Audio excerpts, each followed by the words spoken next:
इतनी दुख की बात है कि हम 24वें आईएमएफ प्रोग्राम में जाने की तैयारी कर रहे हैं। अब आप ज़रा इसको ये सोचिए कि एक डॉक्टर है, वो आईसीयू का है। मतलब मैं बहुत ही आसान लफ्ज़ों में लोगों को इसको एक्सप्लेन करूँ। आप 24th टाइम उसके पास जा रहे हैं और सारा मुल्क जो है इसी की बात कर रहा है कि जी आईएमएफ के साथ कोई एंगेजमेंट हो जाएगी। आई मीन ज़रा लम्हा फ़िक्रिया है कि आपने अपनी सेहत का क्या ख़्याल रखा है। My father is 93। मैं ये हमेशा मिसाल देता हूँ। वो ज़िंदगी में एक बार आईसीयू गए हैं, वो भी एक सीढ़ी से स्लिप कर गए थे तो थोड़ा सा डैमेज हुआ उनकी बैक को, तो they kept him in ICU. तो इसका मतलब यह है कि उन्होंने अच्छी ग़िज़ा खाई, अच्छी एक्सरसाइज की, मेंटल टेंशन कम ली, बच्चों को अच्छा पढ़ाया, एक अच्छी ज़िंदगी गुजर बसर की।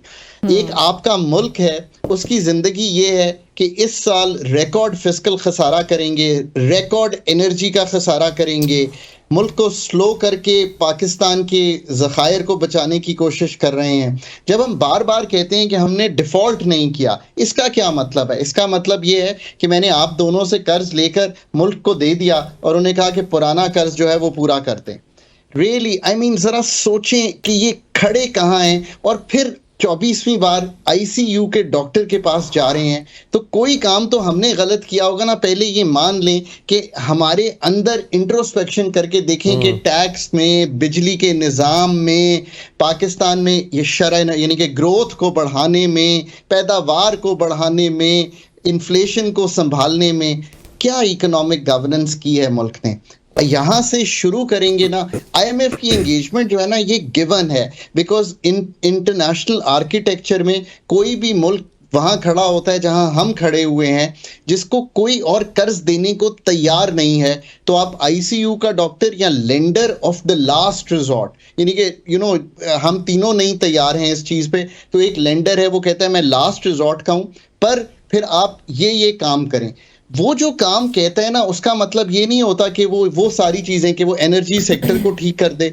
उसका मतलब ये नहीं होता कि वो पैदावारी सलाहियत बढ़ा दे, वो एग्रीकल्चर को ठीक कर दे, मैन्युफैक्चरिंग को या एक्सपोर्ट्स को बढ़ा दे। उसका मतलब ये होता है कि कीमतों को तब्दील करके, इकोनॉमी को स्लो करके और बोरोइंग करके एक स्टेबिलिटी सी आपको दिखा दे। वो आपको आईएमएफ ने 8 माह में ही दिखा दी है।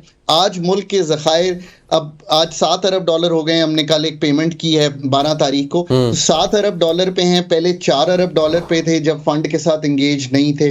इन्फ्लेशन 38% से 21 के करीब आ गई है और पाकिस्तान का बैरूनी खसारा जो है वो $4 अरब था पहले 8 माह में। ये जो फाइनेंशियल ईयर लास्ट गुजरा है, अब वो $1 अरब है।